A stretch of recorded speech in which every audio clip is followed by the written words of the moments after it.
mankind when they were created. When Adam had lived 130 years, he had a son in his own likeness, in his own image, and he named him Seth. After Seth was born, Adam lived 100 years and had other sons and daughters. Altogether, Adam lived a total of 930 years, and then he died. When Seth had lived 105 years, he became the father of Enosh. After he became the father of Enosh, Seth lived 807 years and had other sons and daughters. Altogether, Seth lived a total of 912 years, and then he died. When Enosh had lived 90 years, he became the father of Kenan. After he became the father of Kenan, Enosh lived 815 years and had other sons and daughters. Altogether, Enosh lived a total of 905 years, and then he died. When Kenan had lived 70 years, he became the father of Mahalalel. After he became the father of Mahalalel, Kenan lived 840 years and had other sons and daughters. Altogether, Kenan lived a total of 910 years, and then he died. When Mahalalel had lived 65 years, he became the father of Jared. After he became the father of Jared, Mahalalel lived 830 years and had other sons and daughters. Altogether, Mahalalel lived a total of 895 years, and then he died. When Jared had lived 162 years, he became the father of Enoch. After he became the father of Enoch, Jared lived 800 years and had other sons and daughters. Altogether, Jared lived a total of 962 years, and then he died. When Enoch had lived 65 years, he became the father of Methuselah. After he became the father of Methuselah, Enoch lived faithfully with God 100 years and had other sons and daughters. Altogether, Enoch lived a total of 365 years. Enoch walked faithfully with God. Then he was no more, because God took him away. When Methuselah had lived 187 years, he became the father of Lamech. After he became the father of Lamech, Methuselah lived 782 years and had other sons and daughters. Altogether, Methuselah lived a total of 969 years, and then he died. When Lamech had lived 182 years, he had a son. He named him Noah, and said, "He will comfort us in the labor and painful toil of our hands caused by the ground the Lord has cursed." After Noah was born, Lamech lived 595 years and had other sons and daughters. Altogether, Lamech lived a total of 777 years, and then he died. After Noah was 500 years old, he became the father of Shem, Ham, and Japheth. Genesis 6. When human beings began to increase in number on the earth and daughters were born to them, the sons of God saw that the daughters of humans were beautiful, and they married any of them they chose. Then the Lord said, "My spirit will not contend with humans forever, for they are mortal. Their days will be 120 years. The Nephilim were on the earth in those days, and also afterward, when the sons of God went to the daughters of humans and had children by them. They were the heroes of old, men of renown. The Lord saw how great the wickedness of the human race had become on the earth, and that every inclination of the thoughts of the human heart were only evil all the time. The Lord regretted that he had made human beings on the earth, and his heart was deeply troubled. So the Lord said, "I will wipe from the face of the earth the human race I have created, and with them the animals, the birds, and the creatures that move along the ground, for I regret that I have made them." But Noah found favor in the eyes of the Lord. This is the account of Noah and his family. Noah was a righteous man, blameless among the people of his time, and he walked faithfully with God. Noah had 3 sons, Shem, Ham, and Japheth. Now the earth was corrupt in God's sight and was full of violence. God saw how corrupt the earth had become, for all the people on earth had corrupted their ways. So God said to Noah, "I am going to put an end to all people, for the earth is filled with violence because of them. I am surely going to destroy both them and the earth. So make yourself an ark of cypress wood, make rooms in it and coat it with pitch inside and out. This is how you are to build it. The ark is to be 300 cubits long, 50 cubits wide, and 30 cubits high. Make a roof for it, leaving below the roof an opening 1 cubit high all around. Put a door in the side of the ark and make lower, middle, and upper decks. I'm going to bring flood waters on the earth to destroy all life under the heavens, every creature that has the breath of life in it. Everything on earth will perish. But I will establish my covenant with you, and you will enter the ark, you and your sons and your wife and your sons' wives with you. You are to bring into the ark 2 of all living creatures, male and female, to keep them alive with you. 2 of every kind of bird, of every kind of animal, and of every kind of creature that moves along the ground will come to you to be kept alive. You are to take every kind of food that is to be eaten and store it away as food for you and for them. Noah did everything just as God commanded him. Genesis 7. The Lord then said to Noah, "Go into the ark, you and your whole family, because I have found you righteous in this generation. Take with you 7 pairs of every kind of clean animal, a male and its mate, and 1 pair of every kind of unclean animal, a male and its mate, and also 7 pairs of every kind of bird, male and female, to keep their various kinds alive throughout the earth. 7 days from now I will send rain on the earth for 40 days and 40 nights, and I will wipe from the face of the earth every living creature I have made." And Noah did all that the Lord commanded him. Noah was 600 years old when the flood waters came on the earth. And Noah and his sons and his wife and his sons' wives entered the ark to escape the waters of the flood. Pairs of clean and unclean animals, of birds and of all creatures that moved along the ground, male and female, came to Noah and entered the ark, as God had commanded Noah. And after the 7 days the flood waters came on the earth. In the 600th year of Noah's life, on the 17th day of the 2nd month, on that day all the springs of the great deep burst forth, and the floodgates of the heavens were opened, and rain fell on the earth 40 days and 40 nights. On that very day, Noah and his sons Shem, Ham, and Japheth, together with his wife, and the wives of his 3 sons, entered the ark. They had with them every wild animal according to its kind, all livestock according to their kinds, every creature that moves along the ground according to its kind, and every bird according to its kind, everything with wings. Pairs of all creatures that have the breath of life in them came to Noah and entered the ark. The animals going in were male and female of every living thing, as God had commanded Noah. Then the Lord shut him in.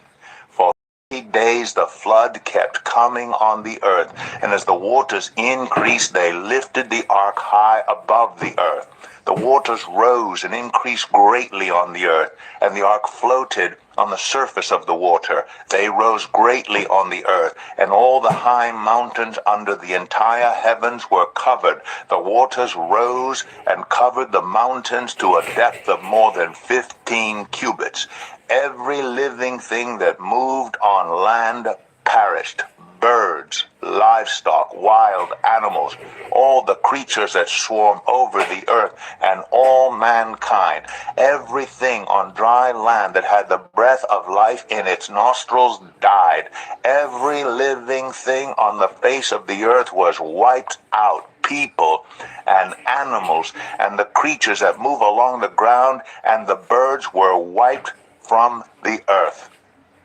Only Noah was left, and those with him in the ark.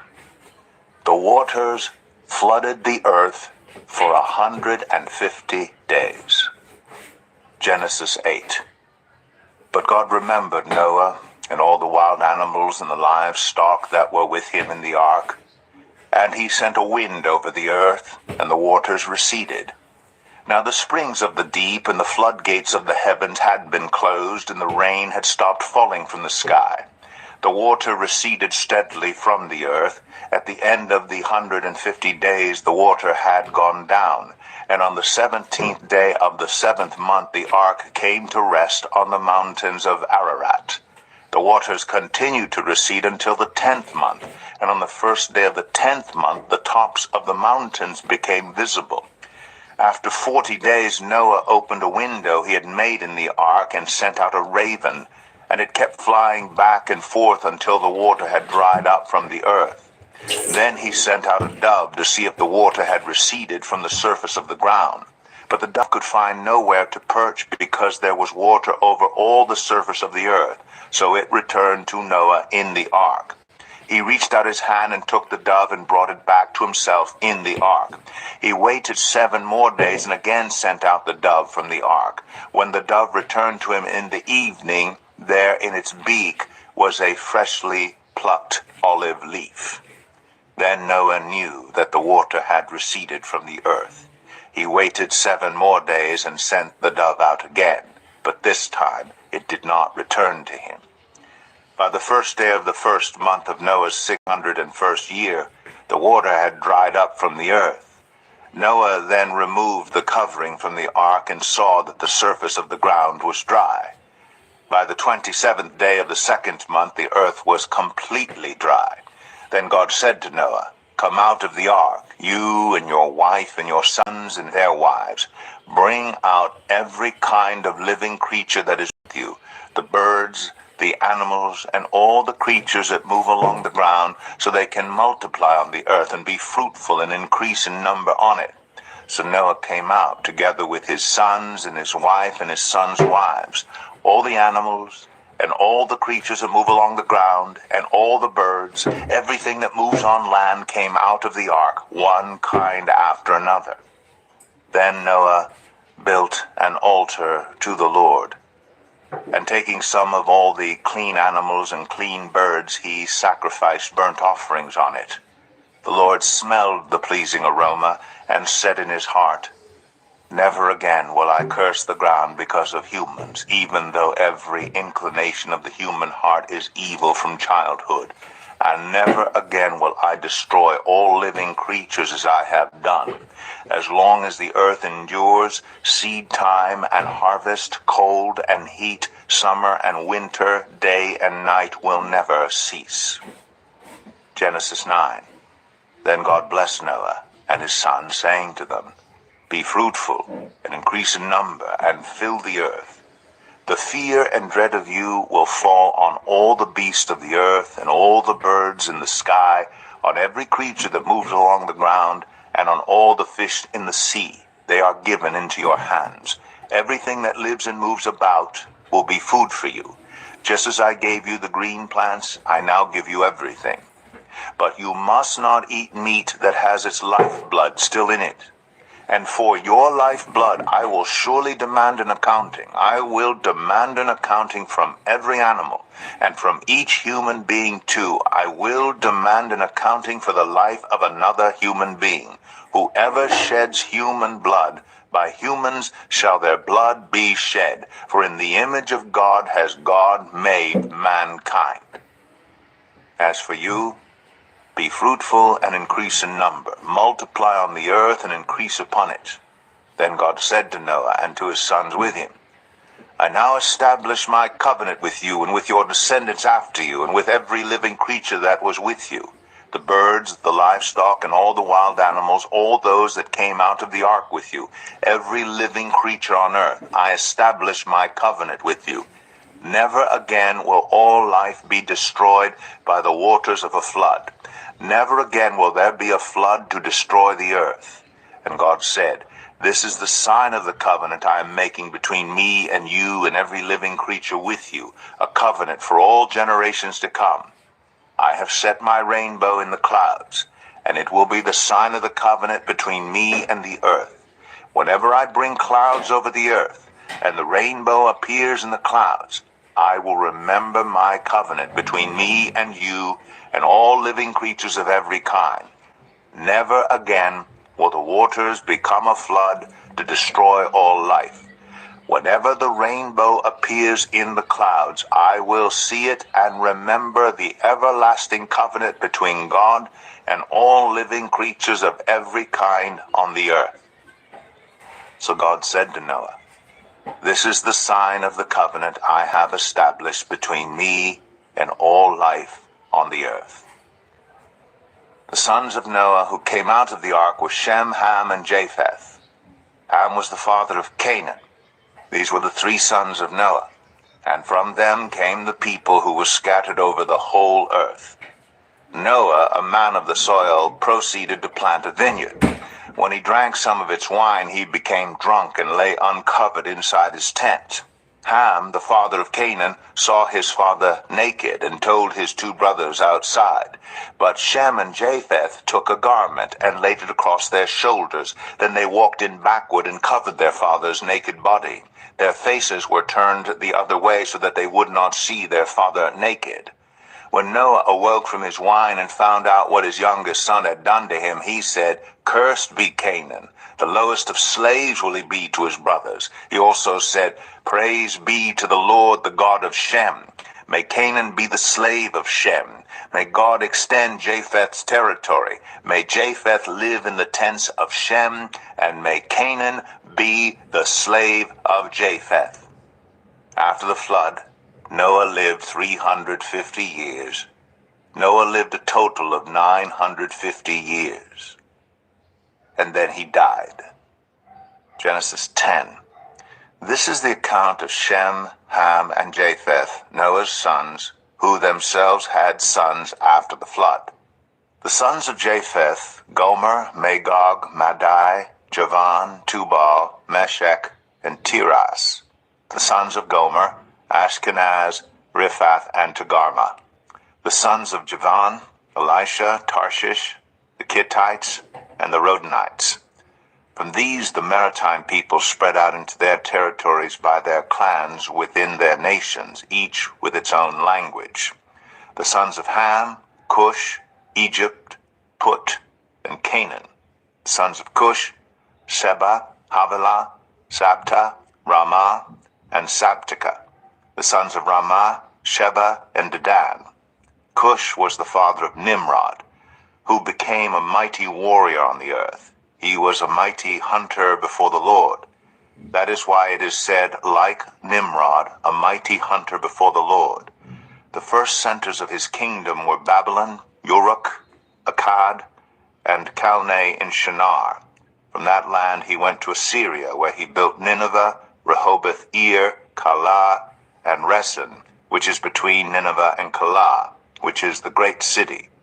Egypt was the father of the Ludites, the Anamites, Lehabites, Naphtuhites, Pathrasites, Caslahites, from whom the Philistines came, and Caphtorites.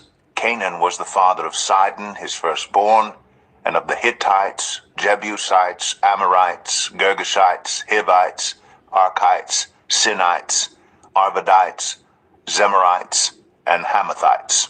Later the Canaanite clans scattered, and the borders of Canaan reached from Sidon toward Gerar as far as Gaza, and then toward Sodom, Gomorrah, Admah, and Zeboim as far as Lasha. These are the sons of Ham by their clans and languages in their territories and nations. Sons were also born to Shem, whose older brother was Japheth. Shem was the ancestor of all the sons of Eber. The sons of Shem: Elam, Ashur, Arphaxad, Lud, and Aram. The sons of Aram: Uz, Hul, Gether, and Meshech. Arphaxad was the father of Shelah, and Shelah the father of Eber. 2 sons were born to Eber. One was named Peleg, because in his time the earth was divided. His brother was named Joktan. Joktan was the father of Almadad, Shalef, Azarmaveth, Jerah, Adoram, Uzal, Dikla, Obal, Abimael, Sheba, Ophir, Havilah, and Jobab. All these were sons of Joktan. The region where they lived stretched from Mesha towards Saphar, in the eastern hill country. These are the sons of Shem by their clans and languages in their territories and nations. These are the clans of Noah's sons, according to their lines of descent within their nations. From these the nations spread out over the earth after the flood. Genesis 11. Now the whole world had one language and a common speech. As people moved eastward, they found a plain in Shinar and settled there. They said to each other, "Come, let's make bricks and bake them thoroughly." They used brick instead of stone and tar for mortar.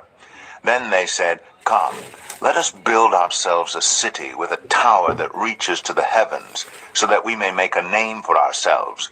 Otherwise we will be scattered over the face of the whole earth." But the Lord came down to see the city and the tower the people were building. The Lord said, "If as one people speaking the same language they have begun to do this, then nothing they plan to do will be impossible for them. Come, let us go down and confuse their language so they will not understand each other." So the Lord scattered them from there over all the earth, and they stopped building the city. That is why it was called Babel, because there the Lord confused the language of the whole world. From there the Lord scattered them over the face of the whole earth. This is the account of Shem's family line. 2 years after the flood, when Shem was 100 years old, he became the father of Arphaxad. And after he became the father of Arphaxad, Shem lived 500 years and had other sons and daughters. When Arphaxad had lived 35 years, he became the father of Shelah. And after he became the father of Shelah, Arphaxad lived 403 years and had other sons and daughters. When Shelah had lived 30 years, he became the father of Eber. And after he became the father of Eber, Shelah lived 403 years and had other sons and daughters. When Eber had lived 34 years, he became the father of Peleg. And after he became the father of Peleg, Eber lived 430 years and had other sons and daughters. When Peleg had lived 30 years, he became the father of Reu. And after he became the father of Reu, Peleg lived 209 years and had other sons and daughters. When Reu had lived 32 years, he became the father of Serug. And after he became the father of Serug, Reu lived 207 years and had other sons and daughters. When Serug had lived 30 years, he became the father of Nahor. And after he became the father of Nahor, Serug lived 200 years and had other sons and daughters. When Nahor had lived 29 years, he became the father of Terah.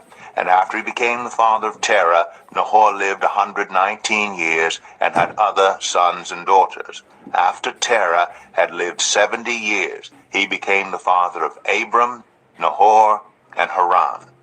This is the account of Terah's family line. Terah became the father of Abram, Nahor, and Haran. And Haran became the father of Lot.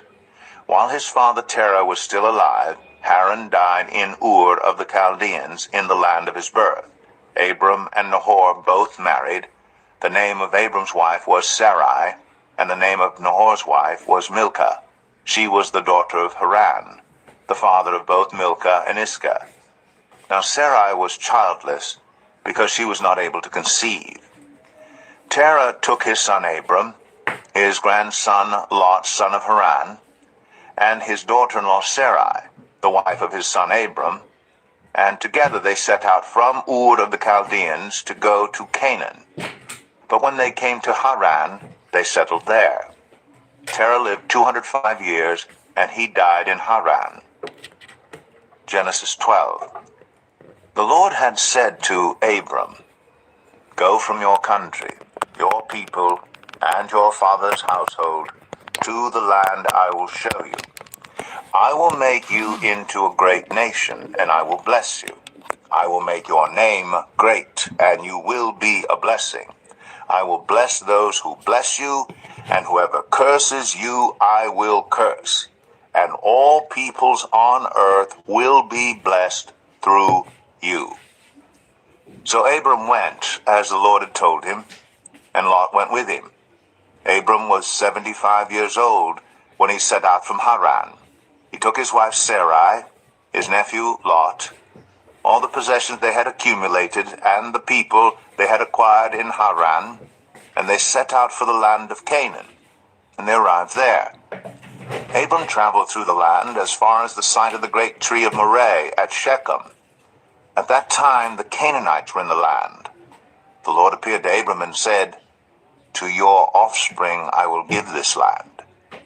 So he built an altar there to the Lord who had appeared to him.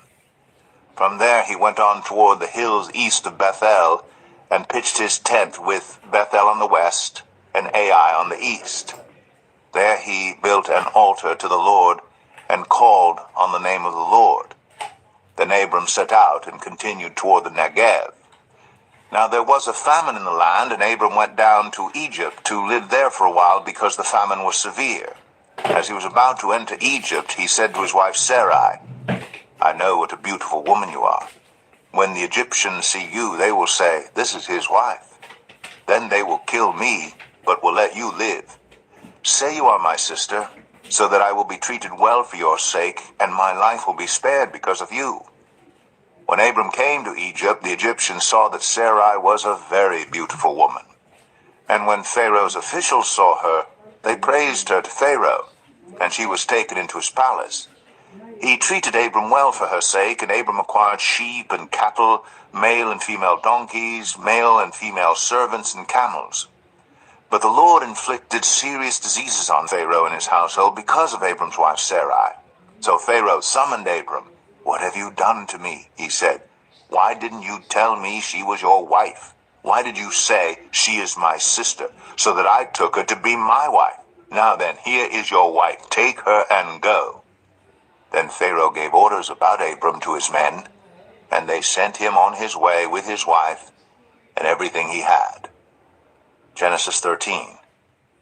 So Abram went up from Egypt to the Negev with his wife and everything he had, and Lot went with him. Abram had become very wealthy in livestock and in silver and gold.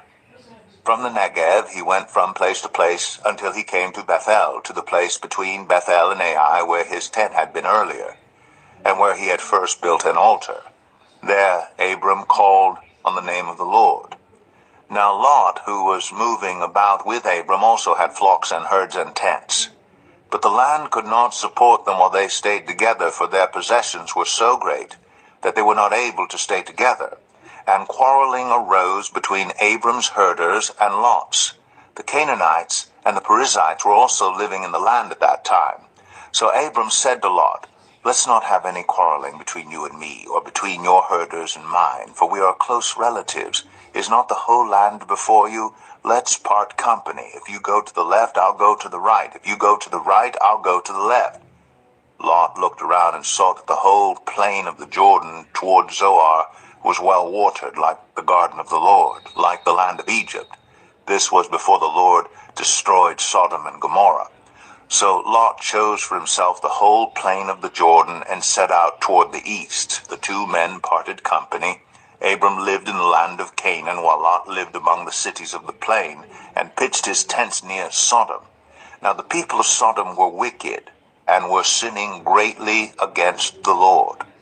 The Lord said to Abram after Lot had parted from him, "Look around from where you are, to the north and south, to the east and west. All the land that you see, I will give to you and your offspring forever. I will make your offspring like the dust of the earth, so that if anyone could count the dust, then your offspring could be counted. Go, walk through the length and breadth of the land, for I am giving it to you." So Abram went to live near the great trees of Mamre at Hebron, where he pitched his tents. There he built an altar to the Lord. Genesis 14.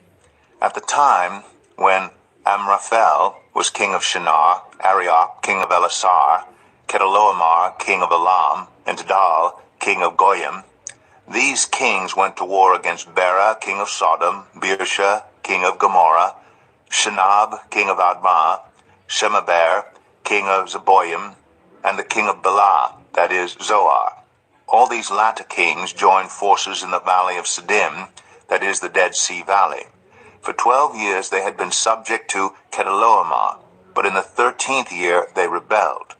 In the 14th year, Chedorlaomer and the kings allied with him went out and defeated the Rephaites in Ashtoreth Karnaim, the Zuzites in Ham, the Emites in Shaveh Kiriathaim, and the Horites in the hill country of Seir, as far as El Paran near the desert.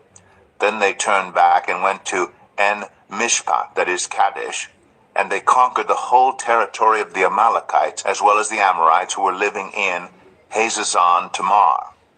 Then the king of Sodom, the king of Gomorrah, the king of Admah, the king of Zeboim, and the king of Bela, that is Zoar, marched out and drew up their battle lines in the valley of Siddim against Chedorlaomer, king of Elam, Tidal, king of Goyim, Amraphel, king of Shinar, and Arioch, king of Elasar, 4 kings against 5. Now the valley of Siddim was full of tar pits, and when the kings of Sodom and Gomorrah fled, some of the men fell into them, and the rest fled to the hills. The 4 kings seized all the goods of Sodom and Gomorrah and all their food. Then they went away. They also carried off Abram's nephew Lot and his possessions, since he was living in Sodom. A man who had escaped came and reported this to Abram the Hebrew. Now Abram was living near the great trees of Mamre, the Amorite, a brother of Eshcol, and Aner, all of whom were allied with Abram. When Abram heard that his relative had been taken captive, he called out the 318 trained men born in his household and went in pursuit as far as Dan. During the night, Abram divided his men to attack them, and he routed them, pursuing them as far as Hobah, north of Damascus. He recovered all the goods and brought back his relative Lot and his possessions, together with the women and the other people.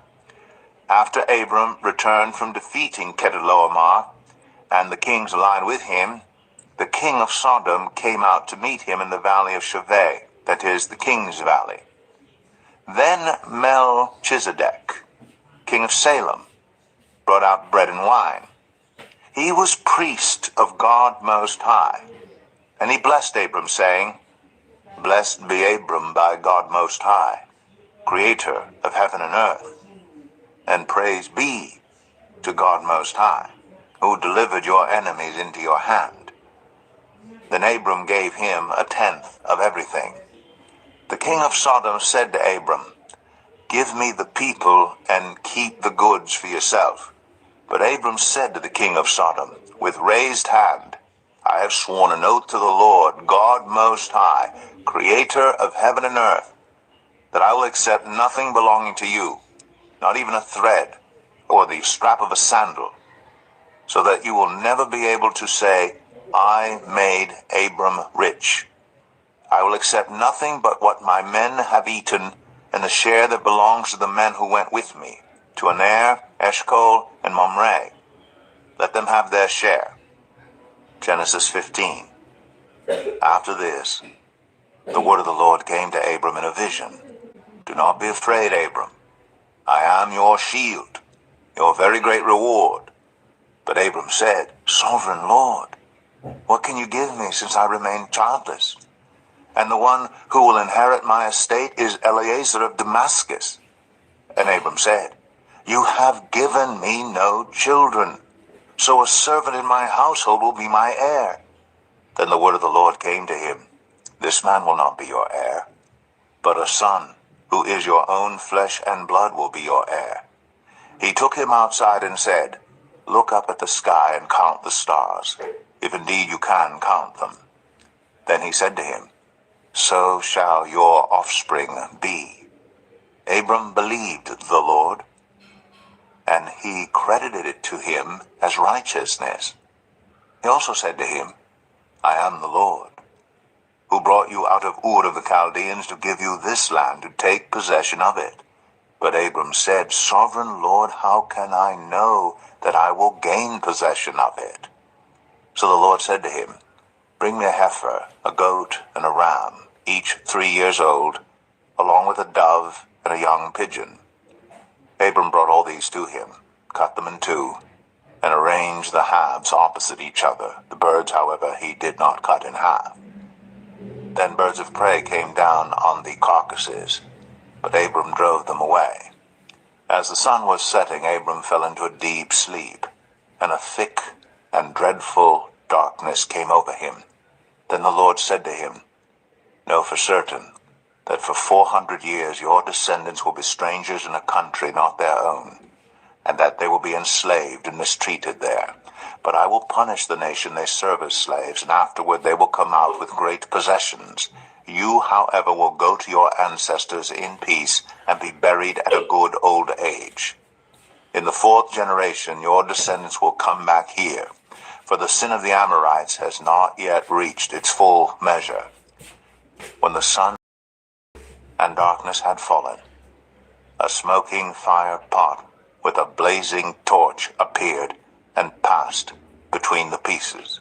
On that day, the Lord made a covenant with Abram and said, "To your descendants I give this land, from the Wadi of Egypt to the great river the Euphrates, the land of the Kenites, Kenizzites, Cadmonites, Hittites, Perizzites, Rephaites, Amorites, Canaanites, Girgashites, and Jebusites."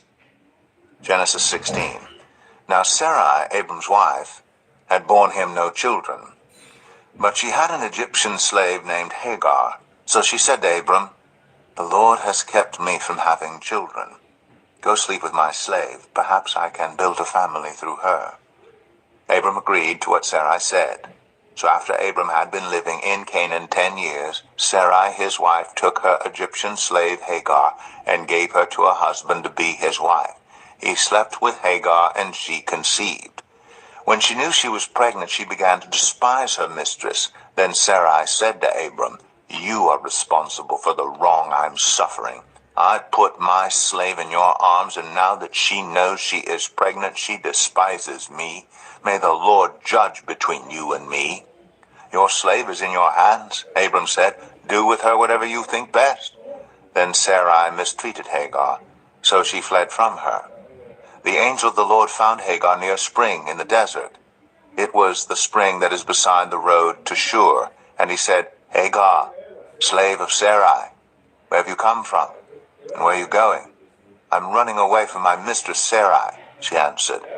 Then the angel of the Lord told her, "Go back to your mistress and submit to her." The angel added, "I will increase your descendants so much that they will be too numerous to count." The angel of the Lord also said to her, "You are now pregnant, and you will give birth to a son. You shall name him Ishmael, for the Lord has heard of your misery. He will be a wild donkey of a man. His hand will be against everyone, and everyone's hand against him, and he will live in hostility toward all his brothers." She gave this name to the Lord who spoke to her. "You are the God who sees me," for she said, "I have now seen the one who sees me." That is why the well was called Bir Lahai Roi. It is still there, between Kadesh and Bered. So Hagar bore Abram a son, and Abram gave the name Ishmael to the son she had born. Abram was 86 years old when Hagar bore him Ishmael. Genesis 17. When Abram was 99 years old, the Lord appeared to him and said, "I am God Almighty. Walk before me faithfully and be blameless. Then I will make my covenant between me and you and will greatly increase your numbers." Abram fell face down, and God said to him, "As for me, this is my covenant with you. You will be the father of many nations.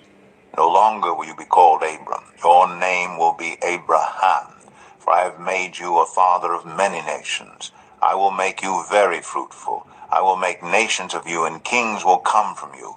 I will establish my covenant as an everlasting covenant between me and you and your descendants after you for the generations to come, to be your God and the God of your descendants after you.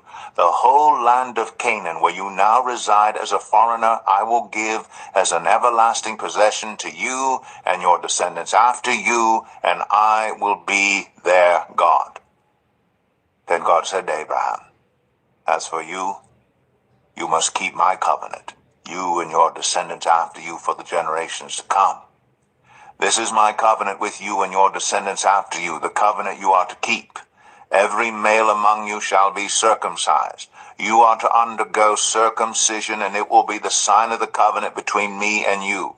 For the generations to come, every male among you who is 8 days old must be circumcised, including those born in your household or bought with money from a foreigner, those who are not your offspring. Whether born in your household or bought with your money, they must be circumcised. My covenant in your flesh is to be an everlasting covenant. Any uncircumcised male who has not been circumcised in the flesh will be cut off from his people. He has broken my covenant. God also said to Abraham, as for Sarai, your wife, you are no longer to call her Sarai. Her name will be Sarah. I will bless her, and will surely give you a son by her. I will bless her so that she will be the mother of nations. Kings of peoples will come from her. Abraham fell face down. He laughed and said to himself, will a son be born to a man 100 years old? Will Sarah bear a child at the age of 90? And Abraham said to God, if only Ishmael might live under your blessing. Then God said, yes, but your wife Sarah will bear you a son, and you will call him Isaac. I will establish my covenant with him as an everlasting covenant for his descendants after him. And as for Ishmael, I have heard you. I will surely bless him. I will make him fruitful and will greatly increase his numbers. He will be the father of 12 rulers, and I will make him into a great nation. But my covenant I will establish with Isaac, whom Sarah will bear to you by this time next year. When he had finished speaking with Abraham, God went up from him. On that very day, Abraham took his son Ishmael, and all those born in his household or bought with his money, every male in his household, and circumcised them, as God told him. Abraham was 99 years old when he was circumcised, and his son Ishmael was 13. Abraham and his son Ishmael were both circumcised on that very day. And every male in Abraham's household, including those born in his household or bought from a foreigner, was circumcised with him. Genesis 18.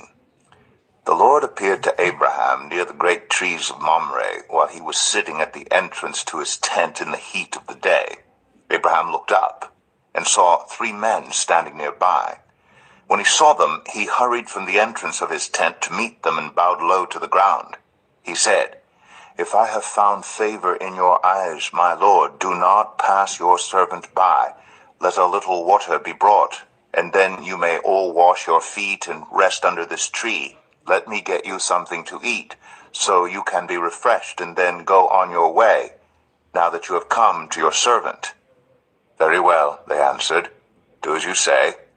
So Abraham hurried into the tent to Sarah. Quick, he said, get 3 seahs of the finest flour, and knead it, and bake some bread. Then he ran to the herd, and selected a choice tender calf, and gave it to a servant who hurried to prepare it. He then brought some curds and milk, and the calf that had been prepared, and set these before them. While they ate, he stood near them under a tree. Where is your wife, Sarah? They asked him. There, in the tent, he said. Then one of them said, I will surely return to you about this time next year, and Sarah, your wife, will have a son. Now Sarah was listening at the entrance to the tent, which was behind him. Abraham and Sarah were already very old, and Sarah was past the age of childbearing. So Sarah laughed to herself as she thought, after I am worn out, and my Lord is old, will I now have this pleasure? Then the Lord said to Abraham, why did Sarah laugh and say, will I really have a child now that I'm old? Is anything too hard for the Lord? I will return to you at the appointed time next year, and Sarah will have a son. Sarah was afraid, so she lied and said, I did not laugh. But he said, yes, you did laugh. When the men got up to leave, they looked down toward Sodom, and Abraham walked along with them to see them on their way. Then the Lord said, shall I hide from Abraham what I am about to do? Abraham will surely become a great and powerful nation, and all nations on earth will be blessed through him. For I have chosen him so that he will direct his children and his household after him to keep the way of the Lord by doing what is right and just, so that the Lord will bring about for Abraham what he has promised him. Then the Lord said, The outcry against Sodom and Gomorrah is so great, and their sin so grievous, that I will go down and see if what they have done is as bad as the outcry that has reached me. If not, I will know. The men turned away and went toward Sodom, but Abraham remained standing before the Lord. Then Abraham approached him and said, Will you sweep away the righteous with the wicked? What if there are 50 righteous people in the city? Will you really sweep it away and not spare the place for the sake of the 50 righteous people in it? Far be it from you to do such a thing, to kill the righteous with the wicked, treating the righteous and the wicked alike. Far be it from you. Will not the judge of all the earth do right? The Lord said, If I find 50 righteous people in the city of Sodom, I will spare the whole place for their sake. Then Abraham spoke up again. Now that I have been so bold as to speak to the Lord, though I am nothing but dust and ashes, what if the number of the righteous is 5 less than 50? Will you destroy the whole city for lack of 5 people? If I find 45 there, he said, I will not destroy it. Once again he spoke to him. What if only 40 are found there? He said, For the sake of 40, I will not do it. Then he said, May the Lord not be angry, but let me speak. What if only 30 can be found there? He answered, I will not do it if I find 30 there. Abraham said, Now that I've been so bold as to speak to the Lord, what if only 20 can be found there? He said, For the sake of 20, I will not destroy it. Then he said, May the Lord not be angry. What if only 10 can be found there? He answered, For the sake of 10, I will not destroy it. When the Lord had finished speaking with Abraham, he left, and Abraham returned home. Genesis 19. The 2 angels arrived at Sodom in the evening, and Lot was sitting at the gateway of the city. When he saw them, he got up to meet them and bowed down with his face to the ground. My lords, he said, please turn aside to your servant's house. You can wash your feet and spend the night and then go on your way early in the morning. No, they answered, we will spend the night in the square. But he insisted so strongly that they did go with him and entered his house. He prepared a meal for them, baking bread without yeast, and they ate. Before they had gone to bed, all the men from every part of the city of Sodom, both young and old, surrounded the house. They called to Lot, Where are the men who came to you tonight? Bring them out to us, so that we can have sex with them. Lot went outside to meet them, and shut the door behind him, and said, No, my friends, don't do this wicked thing. Look, I have 2 daughters who have never slept with a man.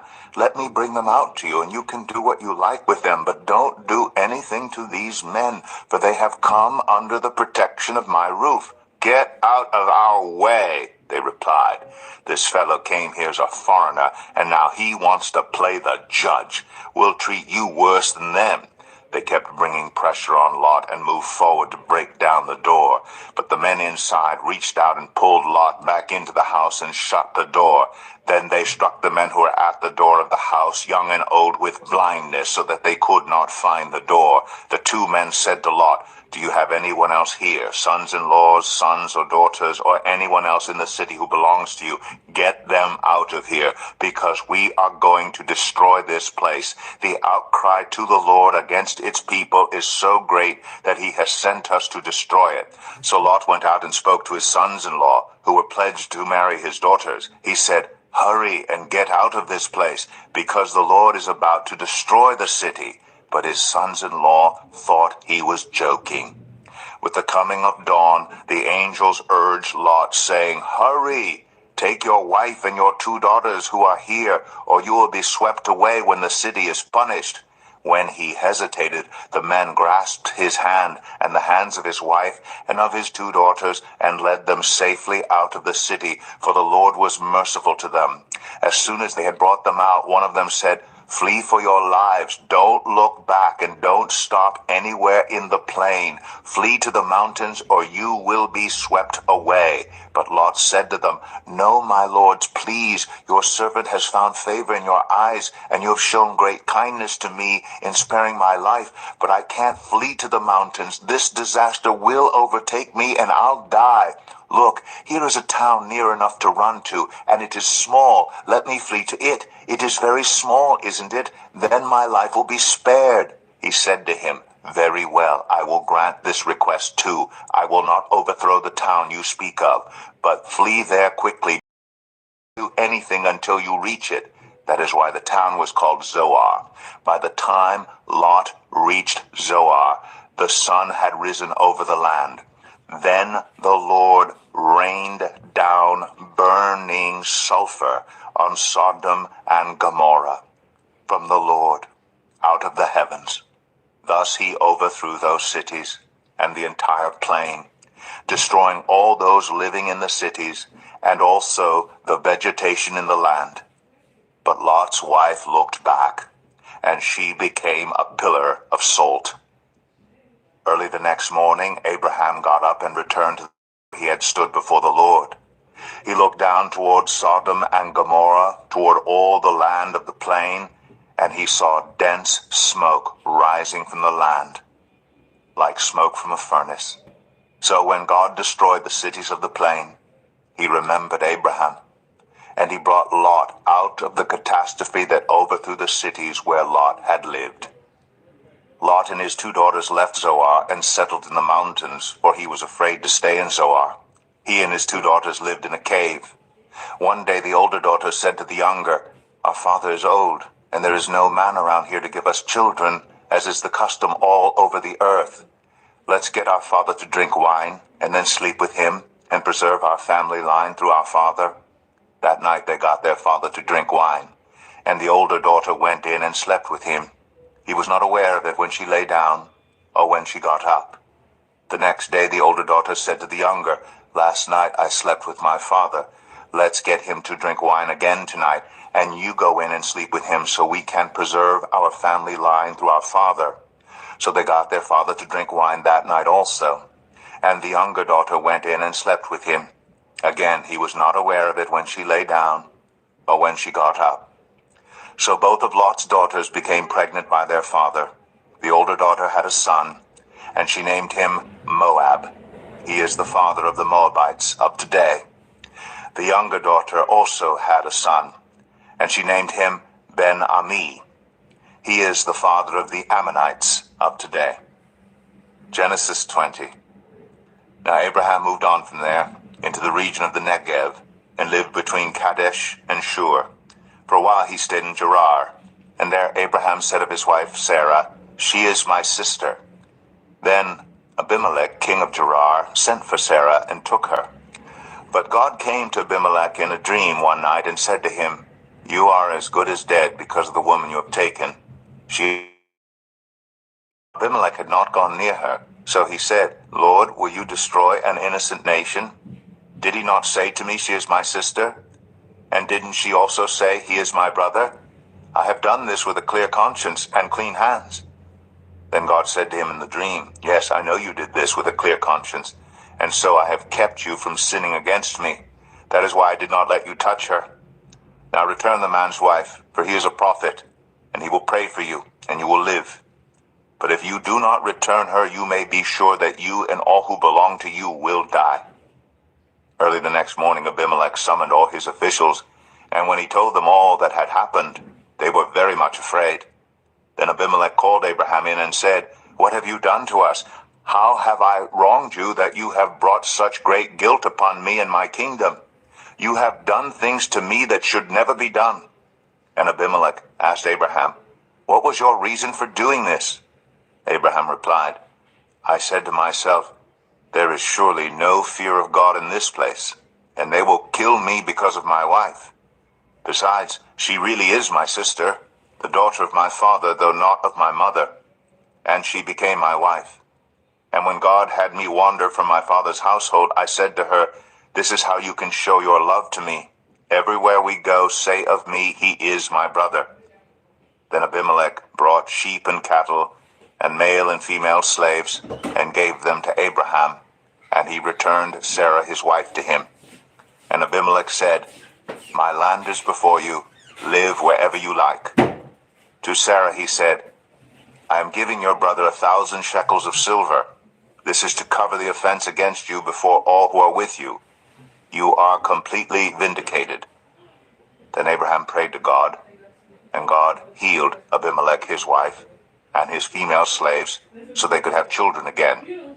For the Lord had kept all the women in Abimelech's household from conceiving because of Abraham's wife Sarah. Genesis 21. Now the Lord was gracious to Sarah, as he had said. And the Lord did for Sarah what he had promised.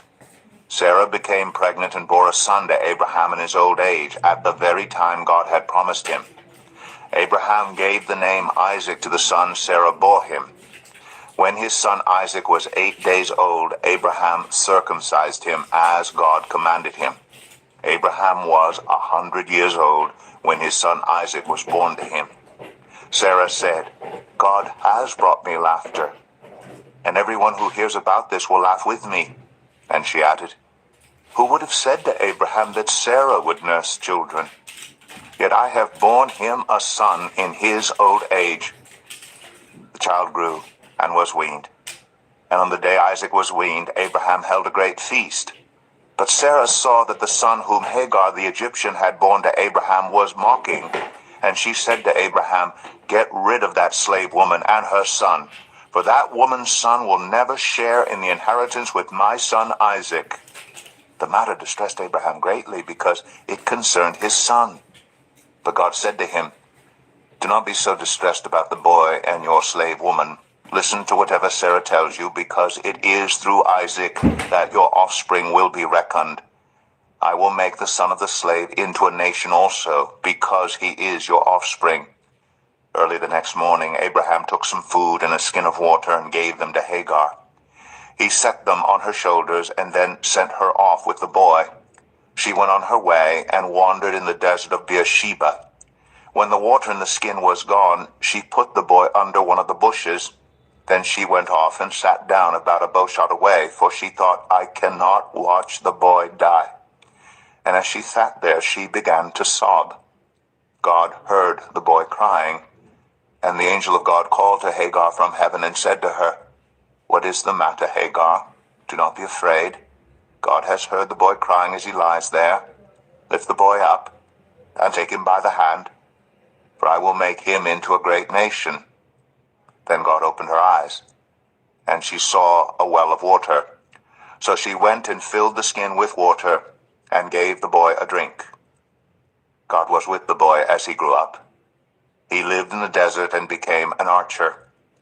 While he was living in the desert of Paran, his mother got a wife for him from Egypt. At that time Abimelech and Phicol, the commander of his forces, said to Abraham, God is with you in everything you do. Now swear to me here before God that you will not deal falsely with me or my children or my descendants. Show to me in the country where you now reside as a foreigner the same kindness I have shown to you. Abraham said, I swear it. Then Abraham complained to Abimelech about a well of water that Abimelech's servants had seized. But Abimelech said, I don't know who has done this. You did not tell me, and I heard about it only today. So Abraham brought sheep and cattle and gave them to Abimelech, and the two men made a treaty. Abraham set apart 7 ewe lambs from the flock. And Abimelech asked Abraham, What is the meaning of these 7 ewe lambs you have set apart by themselves? He replied, Accept these 7 lambs from my hand as a witness that I dug this well. So that place was called Beersheba, because the 2 men swore an oath there. After the treaty had been made at Beersheba, Abimelech and Phicol, the commander of his forces, returned to the land of the Philistines. Abraham planted a tamarisk tree in Beersheba, and there he called on the name of the Lord, the eternal God. And Abraham stayed in the land of the Philistines for a long time. Genesis 22. Some time later, God tested Abraham. He said to him, Abraham. Here I am, he replied. Then God said, Take your son, your only son, whom you love, Isaac, and go to the region of Moriah. Sacrifice him there as a burnt offering on a mountain I will show you." Early the next morning, Abraham got up and loaded his donkey. He took with him 2 of his servants and his son, Isaac. When he had cut enough wood for the burnt offering, he set out for the place God had told him about. On the 3rd day, Abraham looked up and saw the place in the distance. He said to his servants, "Stay here with the donkey, while I and the boy go over there. We will worship, and then we will come back to you." Abraham took the wood for the burnt offering and placed it on his son Isaac, and he himself carried the fire and the knife. As the 2 of them went on together, Isaac spoke up and said to his father Abraham, "Father?" "Yes, my son," Abraham replied. "The fire and wood are here," Isaac said. "But where is the lamb for the burnt offering?" Abraham answered, "God himself will provide the lamb for the burnt offering, my son." And the 2 of them went on together. When they reached the place God had told him about, Abraham built an altar there and arranged the wood on it. He bound his son Isaac and laid him on the altar on top of the wood. Then he reached out his hand and took the knife to slay his son. But the angel of the Lord called out to him from heaven, "Abraham, Abraham, here I am," he replied. "Do not lay a hand on the boy," he said. "Do not do anything to him. Now I know that you fear God, because you have not withheld from me your son, your only son." Abraham looked up, and there in a thicket he saw a ram caught by its horns. He went over and took the ram and sacrificed it as a burnt offering instead of his son. So Abraham called that place, "The Lord will provide." And to this day it is said, "On the mountain of the Lord it will be provided." The angel of the Lord called to Abraham from heaven a 2nd time and said, "I swear by myself, declares the Lord, that because you have done this and have not withheld your son, your only son, I will surely bless you and make your descendants as numerous as the stars in the sky and as the sand on the seashore. Your descendants will take possession of the cities of their enemies, and through your offspring all nations on earth will be blessed because you have obeyed me." Then Abraham returned to his servants, and they set off together for Beersheba. And Abraham stayed in Beersheba. Sometime later Abraham was told, "Milcah is also a mother. She has borne sons to your brother Nahor, Uz the firstborn, Buz his brother, Kemuel the father of Aram, Kesed, Hazo, Pildash, Jidlaph, and Bethuel. Bethuel became the father of Rebekah. Milcah bore these 8 sons to Abraham's brother Nahor. His concubine, whose name was Rumah, also had sons, Teba, Gaham, Tahash, and Makkah. Genesis 23. Sarah lived to be 127 years old. She died at Kiriath Arba, that is Hebron, in the land of Canaan, and Abraham went to mourn for Sarah and to weep over her. Then Abraham rose from beside his dead wife and spoke to the Hittites. He said, "I am a foreigner and stranger among you. Sell me some property for a burial site here so I can bury my dead." The Hittites replied to Abraham, "Sir, listen to us. You are a mighty prince among us. Bury your dead in the choicest of our tombs. None of us will refuse you his tomb for burying your dead." Then Abraham rose and bowed down before the people of the land, the Hittites. He said to them, "If you are willing to let me bury my dead, then listen to me and intercede with Ephron, son of Zohar, on my behalf. So he will sell me the cave of Machpelah, which belongs to him, and is at the end of his field. Ask him to sell it to me for the full price as a burial site among you." Ephron the Hittite was sitting among his people, and he replied to Abraham in the hearing of all the Hittites who had come to the gate of his city. "No, my lord," he said, listen to me. I give you the field, and I give you the cave that is in it. I give it to you in the presence of my people. Bury your dead." Again Abraham bowed down before the people of the land, and he said to Ephron in their hearing, "Listen to me if you will. I will pay the price of the field. Accept it from me so I can bury my dead there." Ephron answered Abraham, "Listen to me, my lord. The land is worth 400 shekels of silver. But what is that between you and me? Bury your dead."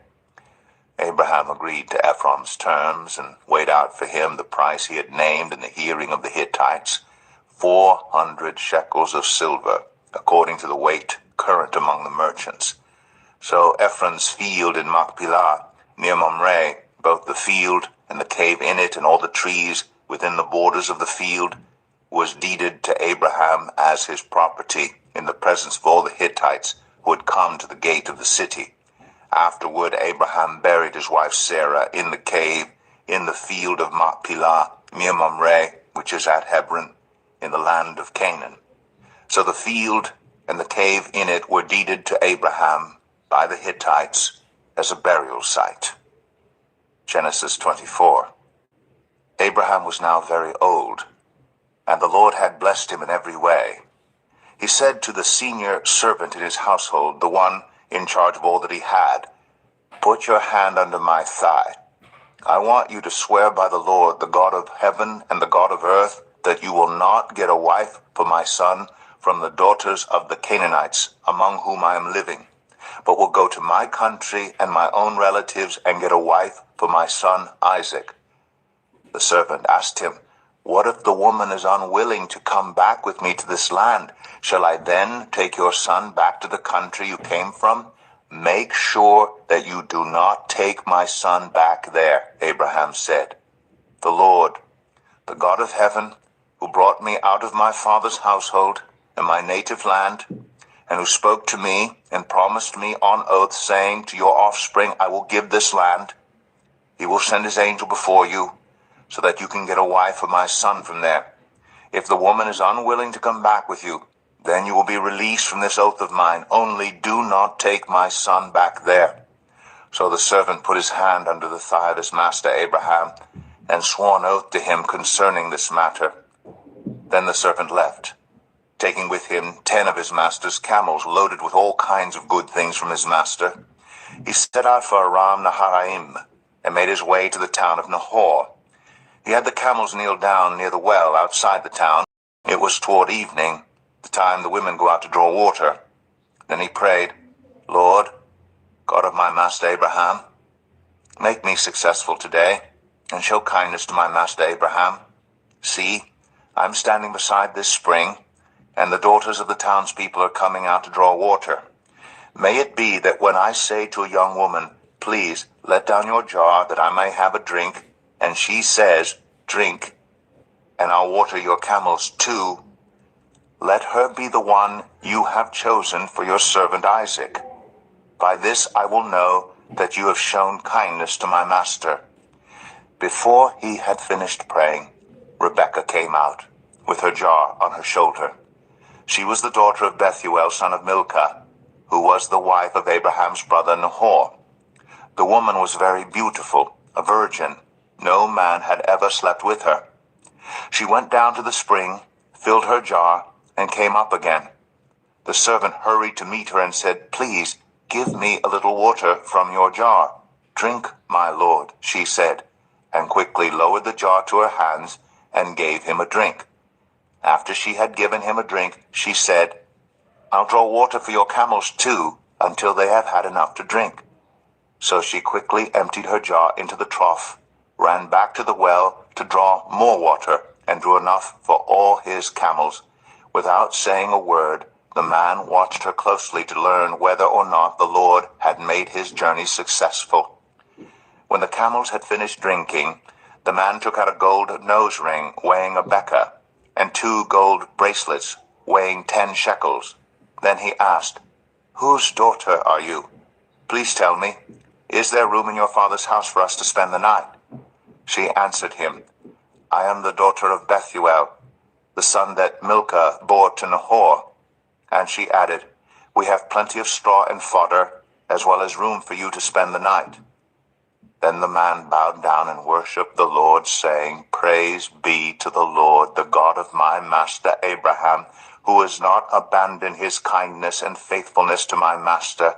As for me, the Lord has led me on the journey to the house of my master's relatives." The young woman ran and told her mother's household about these things. Now Rebekah had a brother named Laban, and he hurried out to the man at the spring. As soon as he had seen the nose ring and the bracelets on his sister's arms, and had heard Rebekah tell what the man said to her, he went out to the man and found him standing by the camels near the spring. "Come, you who are blessed by the Lord," he said. "Why are you standing out here? I have prepared the house and a place for the camels." So the man went to the house, and the camels were unloaded. Straw and fodder were brought for the camels, and water for him and his men to wash their feet. Then food was set before him, but he said, "I will not eat until I have told you what I have to say." "Then tell us," Laban said. So he said, "I am Abraham's servant. The Lord has blessed my master abundantly, and he has become wealthy. He has given him sheep and cattle, silver and gold, male and female servants, and camels and donkeys. My master's wife Sarah has borne him a son in her old age, and he has given him everything he owns. And my master made me swear an oath and said, 'You must not get a wife for my son from the daughters of the Canaanites in whose land I live, but go to my father's family and to my own clan and get a wife for my son.' Then I asked my master, 'What if the woman will not come back with me?' He replied, 'The Lord, before whom I have walked faithfully, will send his angel with you and make your journey a success, so that you can get a wife for my son from my own clan and from my father's family. You will be released from my oath if, when you go to my clan, they refuse to give her to you. Then you will be released from my oath.' When I came to the spring today, I said, 'Lord, God of my master Abraham, if you will, please grant success to the journey on which I have come. See, I am standing beside this spring. If a young woman comes out to draw water, and I say to her, "Please let me drink a little water from your jar," and if she says to me, "Drink, and I'll draw water for your camels too," let her be the one the Lord has chosen for my master's son." Before I finished praying in my heart, Rebekah came out with her jar on her shoulder. She went down to the spring and drew water, and I said to her, "Please give me a drink." She quickly lowered her jar from her shoulder and said, "Drink, and I'll water your camels too." So I drank, and she watered the camels also. I asked her, "Whose daughter are you?" She said, "The daughter of Bethuel, son of Nahor, whom Milcah bore to him." Then I put the ring in her nose and the bracelets on her arms, and I bowed down and worshipped the Lord. I praised the Lord, the God of my master Abraham, who had led me on the right road to get the granddaughter of my master's brother for his son. Now if you will show kindness and faithfulness to my master, tell me, and if not, tell me, so I may know which way to turn." Laban and Bethuel answered, "This is from the Lord. We can say nothing to you one way or the other. Here is Rebekah. Take her and go, and let her become the wife of your master's son, as the Lord has directed." When Abraham's servant heard what they said, he bowed down to the ground before the Lord. Then the servant brought out gold and silver jewelry and articles of clothing and gave them to Rebekah. He also gave costly gifts to her brother and to her mother. Then he and the men who were with him ate and drank and spent the night there. When they got up the next morning, he said, "Send me on my way to my master." But her brother and her mother replied, "Let the young woman remain with us 10 days or so. Then you may go."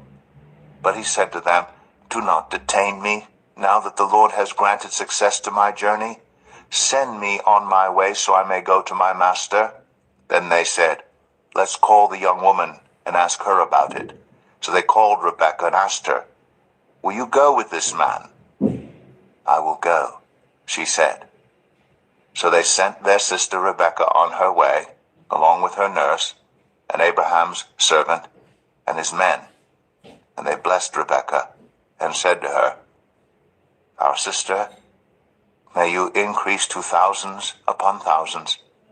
May your offspring possess the cities of their enemies." Then Rebekah and her attendants got ready and mounted the camels and went back with the man. So the servant took Rebekah and left. Now Isaac had come from Beer Lahai Roi, for he was living in the Negev. He went out to the field one evening to meditate, and as he looked up, he saw camels approaching.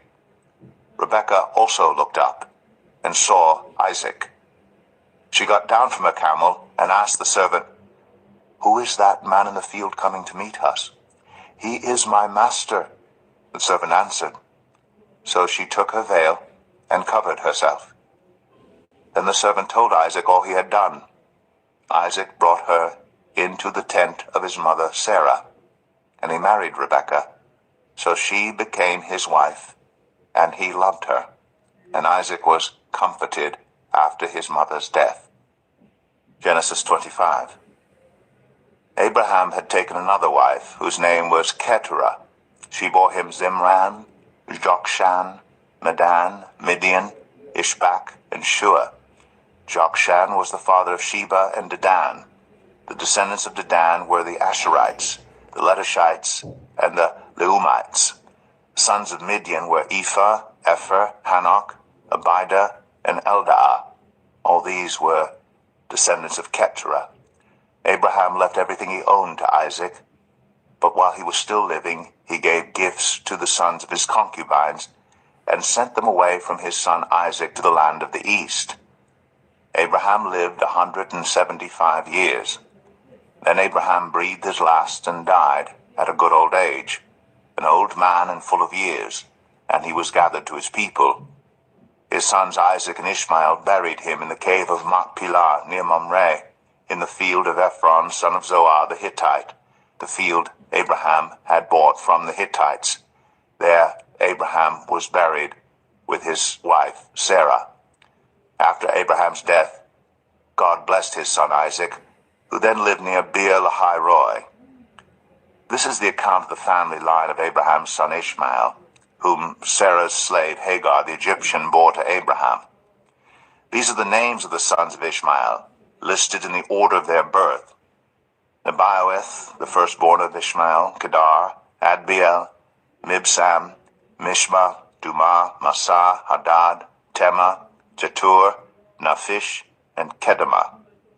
These were the sons of Ishmael, and these are the names of the 12 tribal rulers according to their settlement and camps. Ishmael lived 137 years.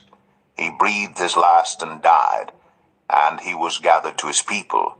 His descendants settled in the area from Havilah to Shur, near the eastern border of Egypt as you go toward Ashur, and they lived in hostility toward all the tribes related to them. This is the account of the family line of Abraham's son Isaac.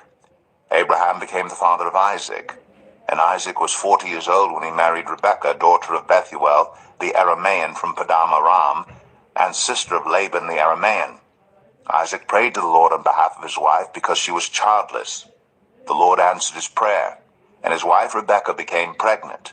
The babies jostled each other within her, and she said, "Why is this happening to me?" So she went to inquire of the Lord.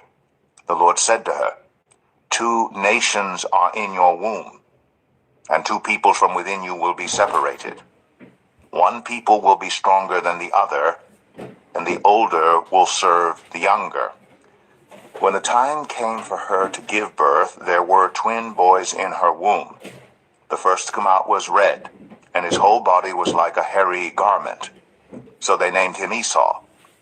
After this, his brother came out, with his hand grasping Esau's heel. So he was named Jacob. Isaac was 60 years old when Rebekah gave birth to them. The boys grew up, and Esau became a skillful hunter, a man of the open country, while Jacob was content to stay at home among the tents. Isaac, who had a taste for wild game, loved Esau, but Rebekah loved Jacob.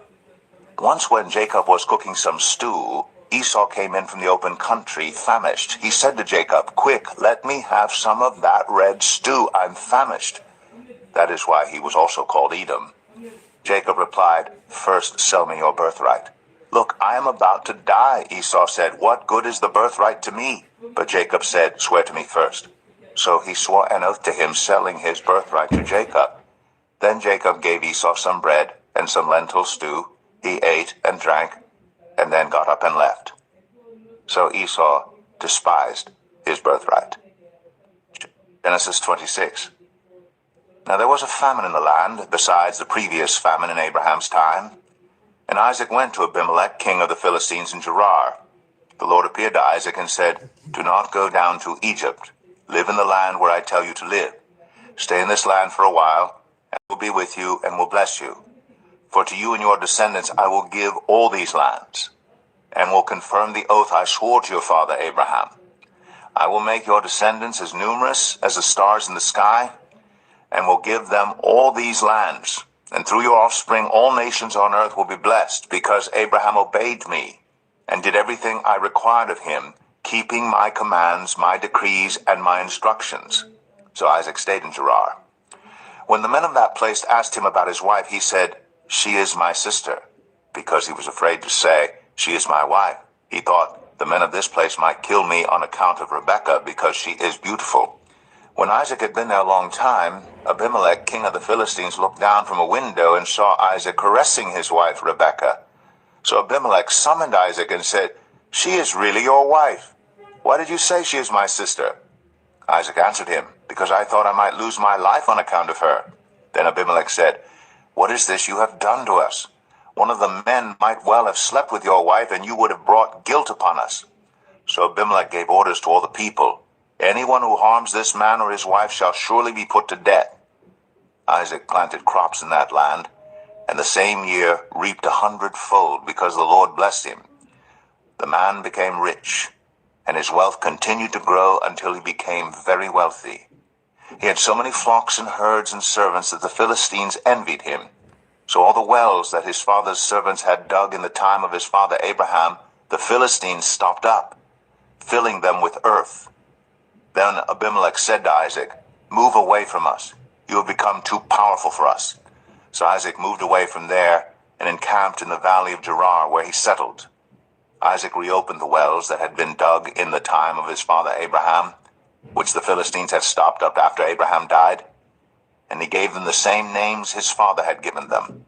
Isaac's servants dug in the valley and discovered a well of fresh water there. But the herders of Gerar quarreled with those of Isaac and said, "The water is ours." So he named the well Esek, because they disputed with him. Then they dug another well, but they quarreled over that one also. So he named it Sitnah. He moved on from there and dug another well, and no one quarreled over it. He named it Rehoboth, saying, "Now the Lord has given us room, and we will flourish in the land." From there he went up to Beersheba. That night the Lord appeared to him and said, "I am the God of your father Abraham. Do not be afraid, for I am with you. I will bless you and will increase the number of your descendants for the sake of my servant Abraham." Isaac built an altar there and called on the name of the Lord. There he pitched his tent, and there his servants dug a well. Meanwhile Abimelech had come to him from Gerar with Ahuzath, his personal advisor, and Phicol, the commander of his forces. Isaac asked them, "Why have you come to me, since you were hostile to me and sent me away?" They answered, "We saw clearly that the Lord was with you, so we said there ought to be a sworn agreement between us and you. Let us make a treaty with you that you will do us no harm, just as we did not harm you, but always treated you well and sent you away peacefully. And now you are blessed by the Lord." Isaac then made a feast for them, and they ate and drank. Early the next morning the men swore an oath to each other. Then Isaac sent them on their way, and they went away peacefully. That day Isaac's servants came and told him about the well they had dug. They said, "We found water." He called it Sheba, and to this day the name of the town has been Beersheba. When Esau was 40 years old, he married Judith, daughter of Beeri the Hittite, and also Basemath, daughter of Elon the Hittite. They were a source of grief to Isaac and Rebekah. Genesis 27. When Isaac was old, and his eyes were so weak that he could no longer see, he called for Esau, his older son, and said to him, "My son." "Here I am," he answered. Isaac said, "I am now an old man, and don't know the day of my death. Now then, get your equipment, your quiver and bow, and go out to the open country to hunt some wild game for me.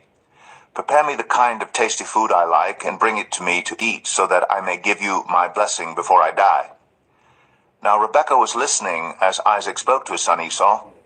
When Esau left for the open country to hunt game and bring it back, Rebekah said to her son Jacob, "Look, I overheard your father say to your brother Esau, 'Bring me some game and prepare me some tasty food to eat, so that I may give you my blessing in the presence of the Lord before I die.'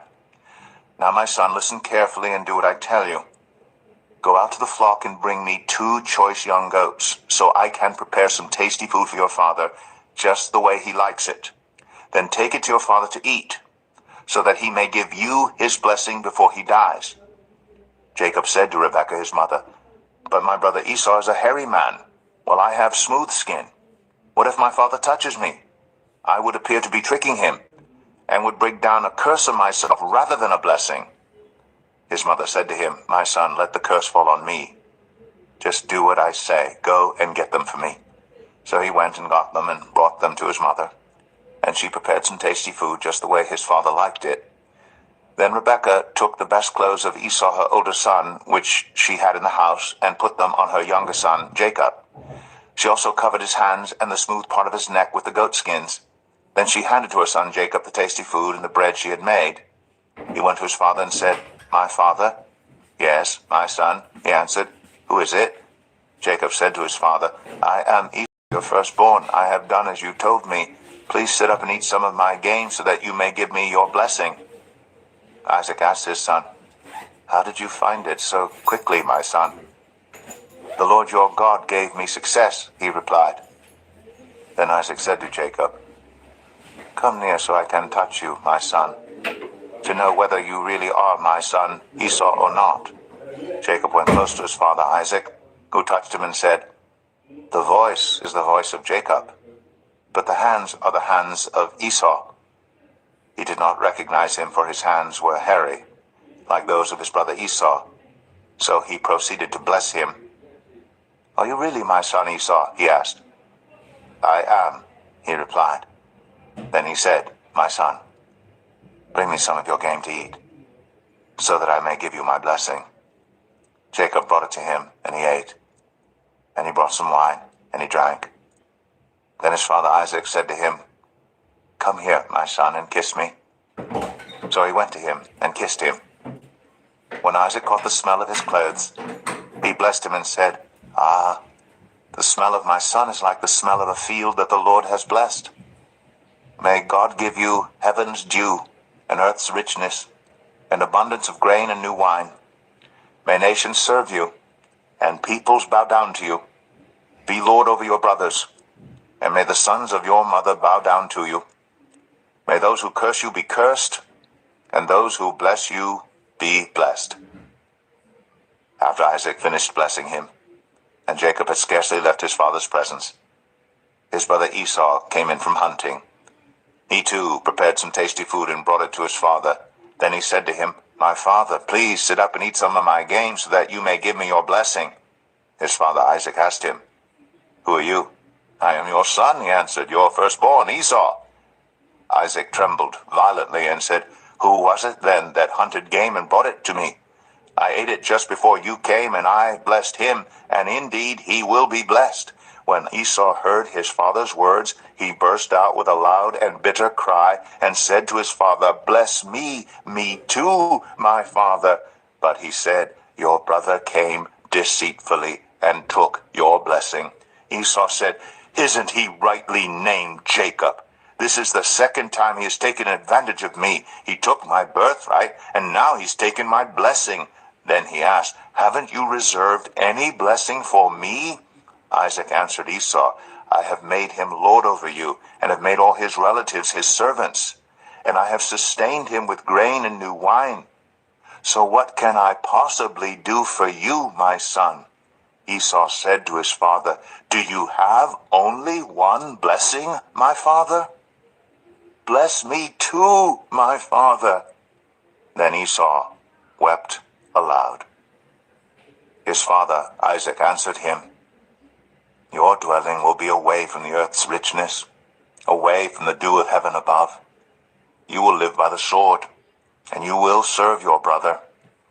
But when you grow restless, you will throw his yoke from off your neck." Esau held a grudge against Jacob because of the blessing his father had. He said to himself, "The days of mourning for my father are near. Then I will kill my brother Jacob." When Rebekah was told what her older son Esau had said, she sent for her younger son Jacob and said to him, "Your brother Esau is planning to avenge himself by killing you. Now then, my son, do what I say. Flee at once to my brother Laban in Haran. Stay with him for a while until your brother's fury subsides. When your brother is no longer angry with you and forgets what you did to him, I'll send word for you to come back from there. Why should I lose both of you in one day?" Then Rebekah said to Isaac, "I'm disgusted with living because of these Hittite women.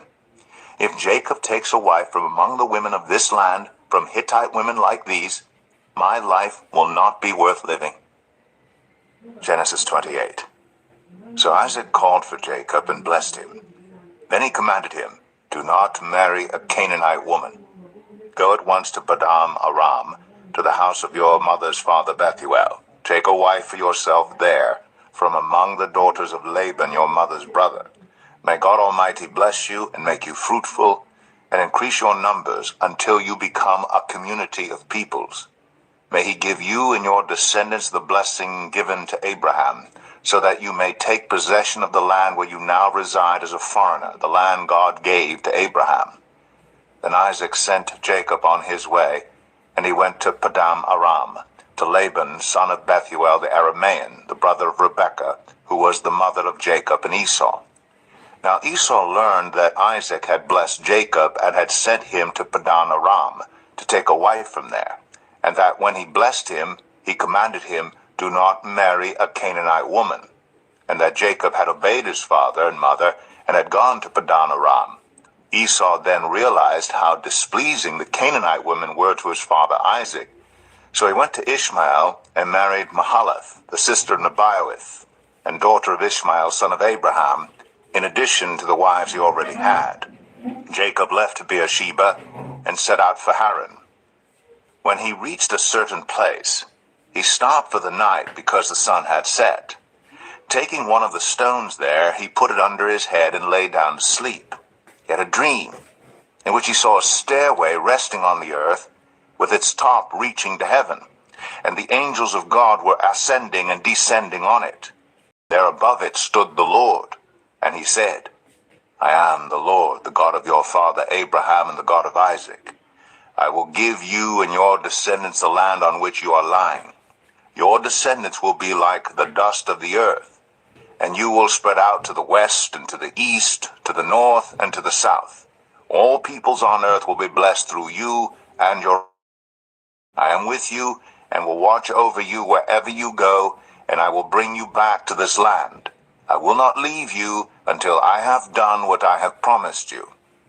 When Jacob awoke from his sleep, he thought, "Surely the Lord is in this place, and I was not aware of it." He was afraid and said, "How awesome is this place! This is none other than the house of God.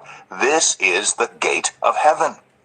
Early the next morning, Jacob took the stone he had placed under his head and set it up as a pillar and poured oil on top of it. He called that place Bethel, though the city used to be called Luz.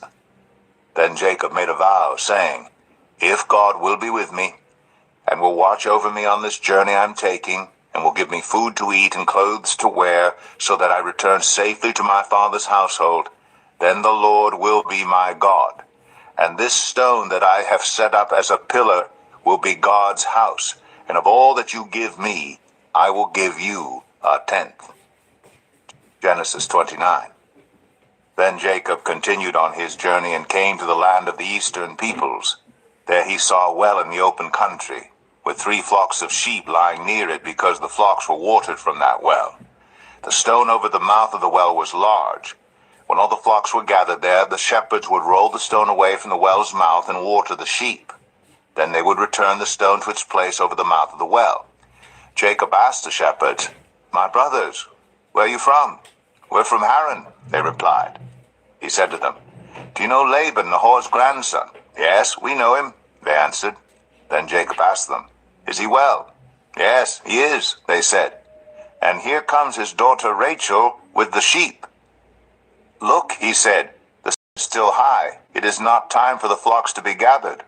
Water the sheep and take them to pasture." "We can't," they replied, "until all the flocks are gathered and the stone has been rolled away from the mouth of the well. Then we will water the sheep." While he was still talking with them, Rachel came with her father's sheep, for she was a shepherd. When Jacob saw Rachel, daughter of his uncle Laban, and Laban's sheep, he went over and rolled the stone away from the mouth of the well and watered his uncle's sheep. Then Jacob kissed Rachel.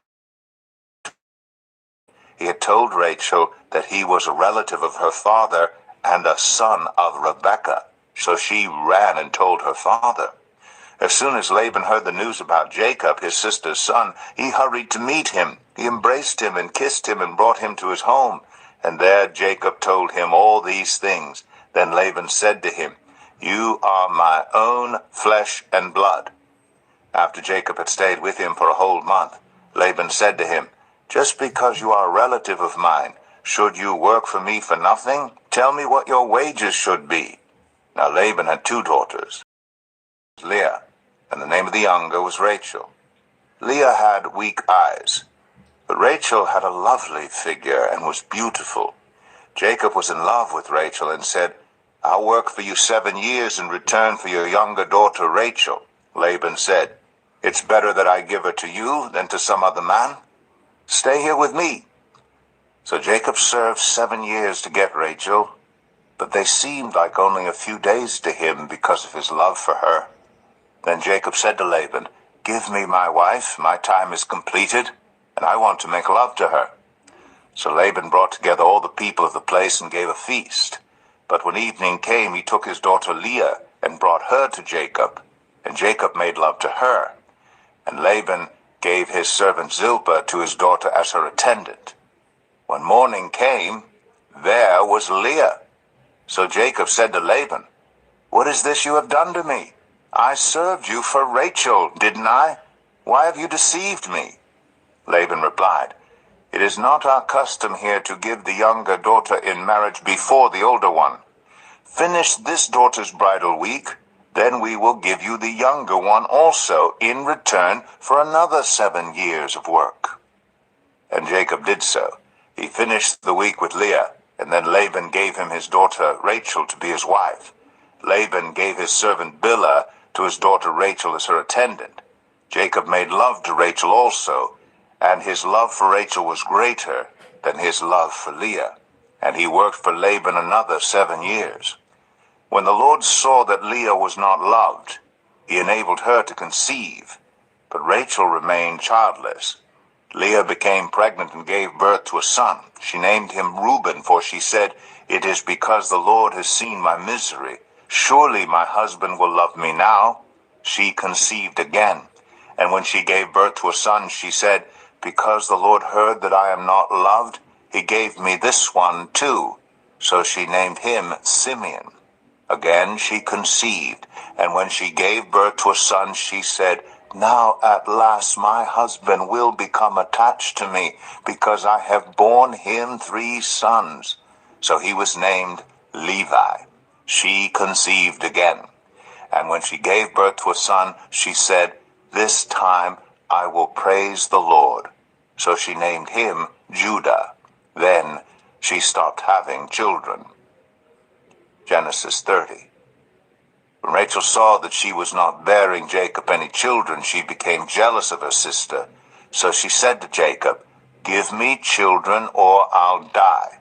Jacob became angry with her and said, "Am I in the place of God? Who has kept you from having children?" Then she said, "Here is Bilhah, my servant. Sleep with her so that she can bear children for me, and I too can build a family through her." So she gave him her servant Bilhah as a wife. Jacob slept with her, and she became pregnant and bore him a son. Then Rachel said, God has vindicated me. He has listened to my plea and given me a son. Because of this, she named him Dan.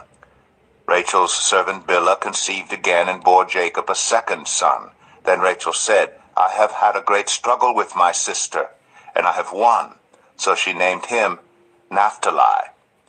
When Leah saw that she had stopped having children, she took her servant Zilpah and gave her to Jacob as a wife. Leah's servant Zilpah bore Jacob a son.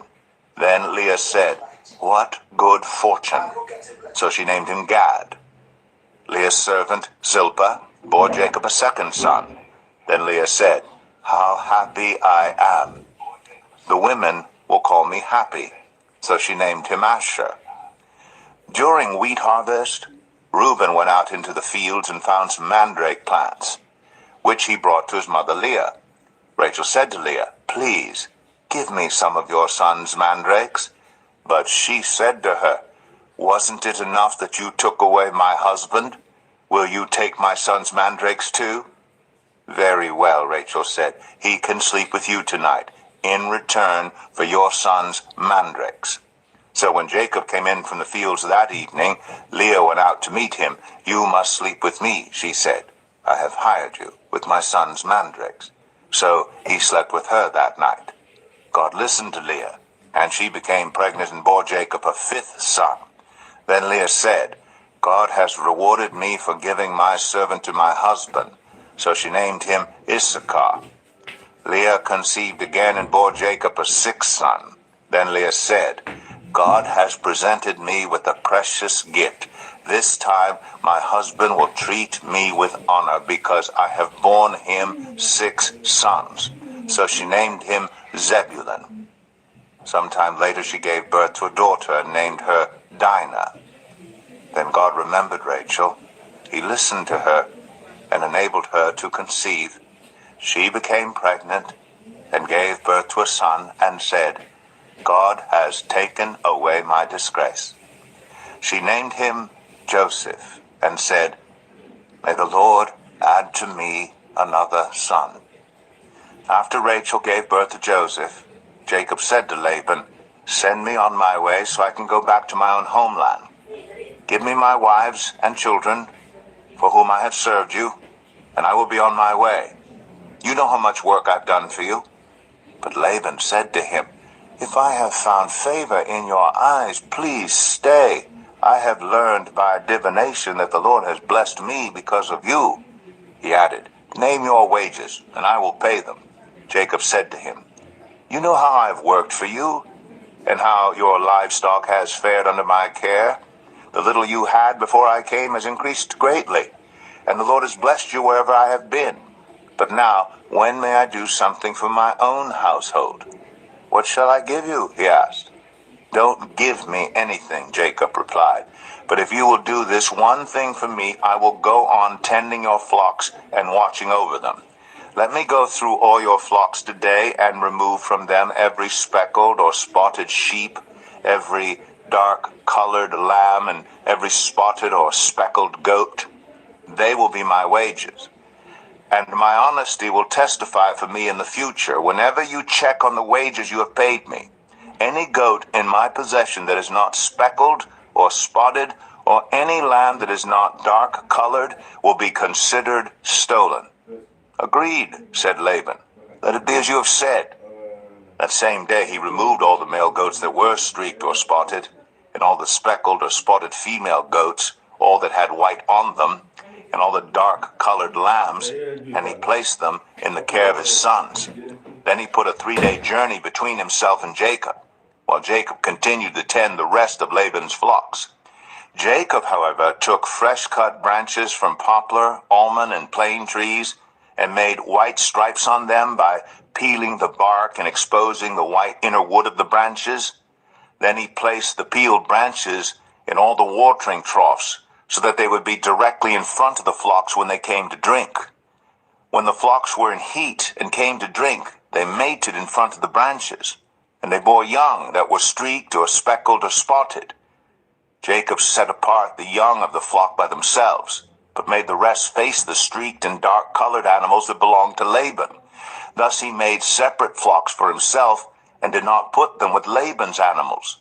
Whenever the stronger females were in heat, Jacob would place the branches in the troughs in front of the animals, so that they would mate near the branches. But if the animals were weak, he would not place them there. So the weak animals went to Laban, and this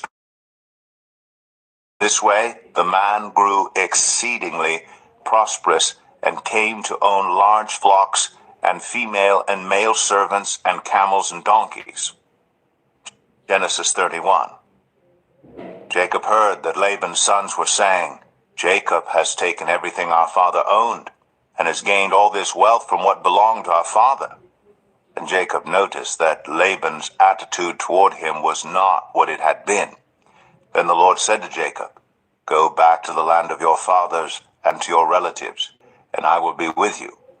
So Jacob sent word to Rachel and Leah to come out to the fields where his flocks were.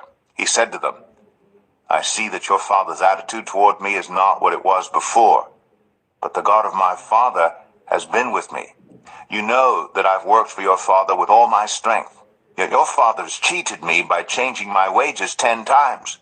However, God has not allowed him to harm me.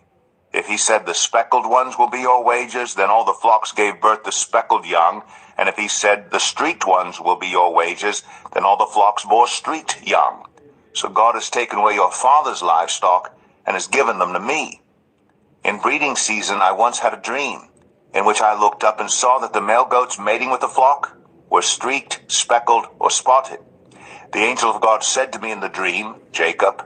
I answered, Here I am. And he said, Look up and see that all the male goats mating with the flock are streaked, speckled, or spotted. For I have seen all that Laban has been doing to you. I am the God of Bethel, where you anointed a pillar, and where you made a vow to me. Now leave this land at once, and go back to your native land. Then Rachel and Leah replied, Do we still have any share in the inheritance of our father's estate? Does he not regard us as foreigners? Not only has he sold us, but he has used up what was paid for us. Surely all the wealth that God took away from our father belongs to us and our children. So do whatever God has told you. Then Jacob put his children and his wives on camels, and he drove all his livestock ahead of him, along with all the goods he had accumulated in Padan Aram, to go to his father Isaac in the land of Canaan. When Laban had gone to shear his sheep, Rachel stole her father's household gods. Moreover, Jacob deceived Laban the Aramean by not telling him he was running away. So he fled with all he had, crossed the Euphrates River, and headed for the hill country of Gilead. On the third day, Laban was told that Jacob had fled. Taking his relatives with him, he pursued Jacob for 7 days and caught up with him in the hill country of Gilead. Then God came to Laban the Aramean in a dream at night and said to him, Be careful not to say anything to Jacob, either good or bad. Jacob had pitched his tent in the hill country of Gilead when Laban overtook him, and Laban and his relatives camped there too. Then Laban said to Jacob, What have you done? You've deceived me, and you've carried off my daughters like captives in war. Why did you run off secretly and deceive me? Why didn't you tell me so I could send you away with joy and singing to the music of timbrels and harps? You didn't even let me kiss my grandchildren and my daughters goodbye. You've done a foolish thing. I have the power to harm you. But last night the God of your father said to me, Be careful not to say anything to Jacob, either good or bad. Now you've gone off because you longed to return to your father's household. But why did you steal my gods? Jacob answered Laban, I was afraid because I thought you would take your daughters away from me by force. But if you find anyone who has your gods, that person shall not live. In the presence of our relatives, see for yourself whether there is anything of yours here with me, and if so, take it. Now Jacob did not know that Rachel had stolen the gods. So Laban went into Jacob's tent, and into Leah's tent, and into the tent of the 2 female servants, but he found nothing. After he came out of Leah's tent, he entered Rachel's tent. Now Rachel had taken the household gods and put them inside her camel's saddle, and was sitting on them. Laban searched through everything in the tent, but found nothing. Rachel said to her father, "Don't be angry, my lord, that I cannot stand up in your presence. I'm having my period." So he searched, but could not find the household gods. Jacob was angry and took Laban to task. "What is my crime?" he asked Laban. "How have I wronged you that you hunt me down? Now that you have searched through all my goods, what have you found that belongs to your household? Put it here in front of your relatives and mine, and let them judge between the two of us. I have been with you for 20 years now. Your sheep and goats have not miscarried, nor have I eaten rams from your flocks. I did not bring you animals torn by wild beasts. I bore the loss myself. And you demanded payment from me for whatever was stolen by day or night. This was my situation. The heat consumed me in the daytime and the cold at night, and sleep fled from my eyes. It was like this for the 20 years I was in your household. I worked for you 14 years for your 2 daughters and 6 years for your flocks, and you changed my wages 10 times. If the God of my father, the God of Abraham, and the fear of Isaac had not been with me, you would surely have sent me away empty-handed. But God has seen my hardship and the toil of my hands, and last night he rebuked you." Laban answered Jacob, "The women are my daughters, the children are my children, and the flocks are my flocks. All you see is mine. Yet what can I do today about these daughters of mine, or about the children they have borne? Come now, let's make a covenant, you and I. Let us serve as a witness between us." So Jacob took a stone and set it up as a pillar. He said to his relatives, "Gather some stones." So they took stones and piled them in a heap. They ate there by the heap. Laban called it Jegar-Sahadathah, and Jacob called it Gilead. Laban said, "This heap is a witness between you and me today." That is why it is called Gilead. It was also called Mizpah, because he said, "May the Lord keep watch between you and me when we are away from each other.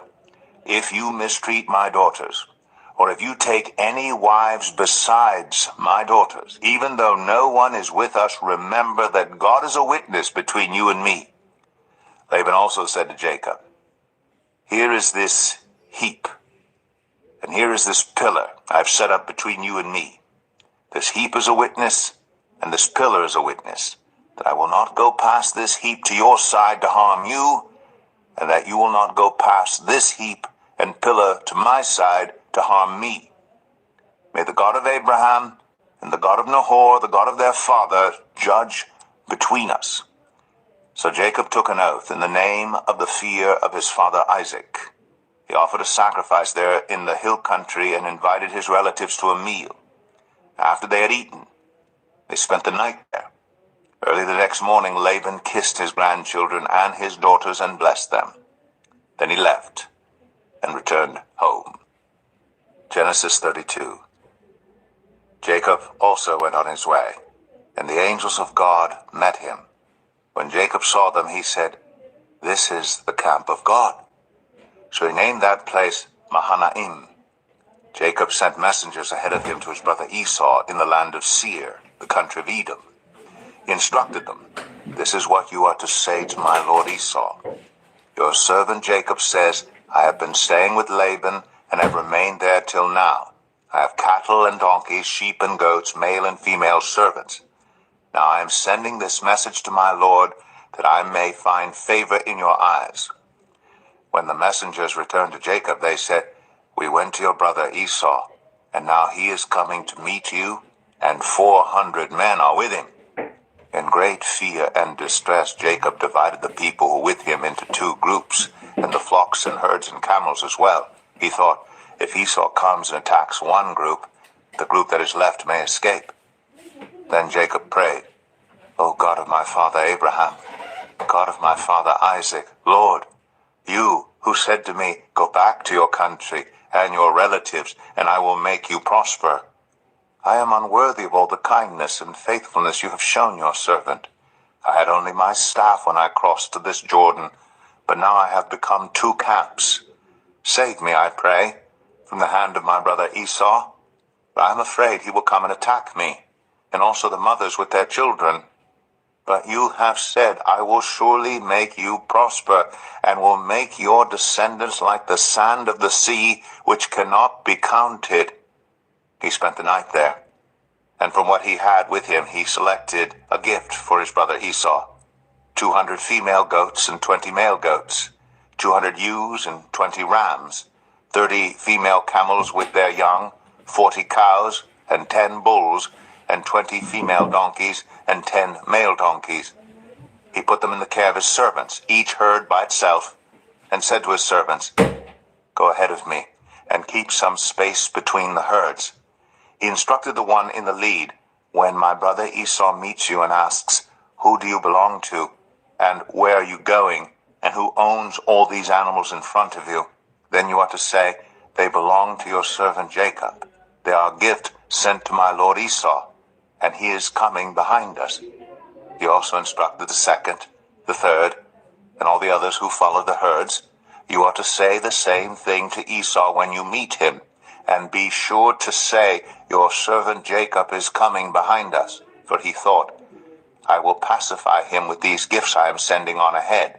Later, when I see him, perhaps he will receive me. So Jacob's gifts went on ahead of him, but he himself spent the night in the camp. That night Jacob got up and took his 2 wives, his 2 female servants, and his 11 sons, and crossed the ford of the Jabbok. After he had sent them across the stream, he sent over all his possessions. So Jacob was left alone, and a man wrestled with him till daybreak. When the man saw that he could not overpower him, he touched the socket of Jacob's hip, so that his hip was wrenched as he wrestled with the man. Then the man said, Let me go, for it is daybreak. But Jacob replied, I will not let you go, unless you bless me.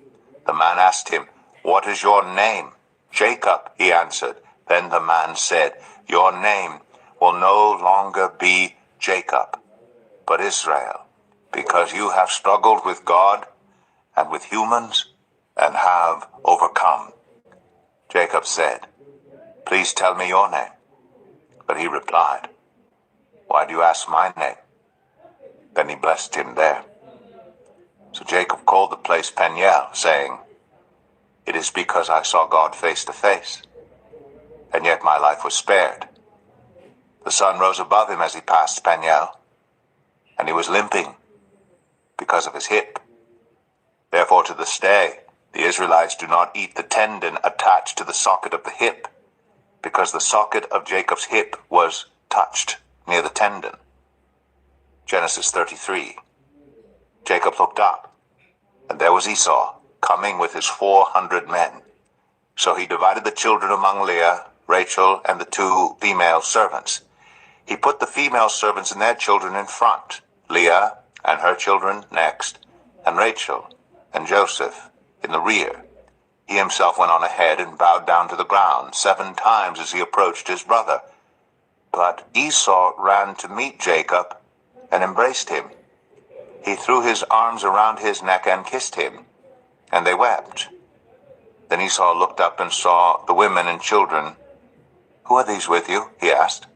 Jacob answered, They are the children God has graciously given your servant. Then the female servants and their children approached and bowed down. Next, Leah and her children came and bowed down.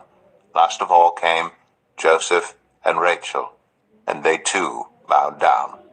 Esau asked, What's the meaning of all these flocks and herds I met? To find favor in your eyes, my lord, he said. But Esau said, I already have plenty, my brother. Keep what you have for yourself. No, please, said Jacob.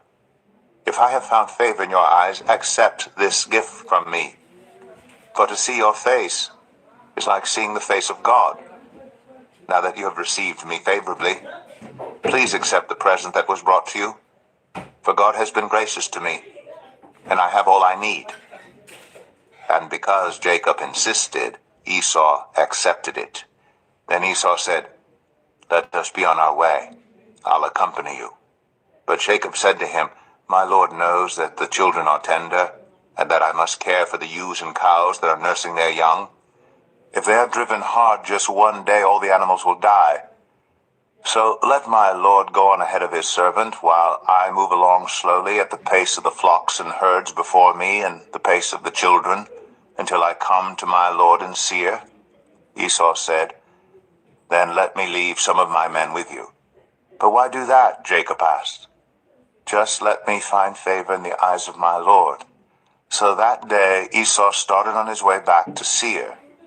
Jacob, however, went to Succoth, where he built a place for himself and made shelters for his livestock. That is why the place is called Succoth.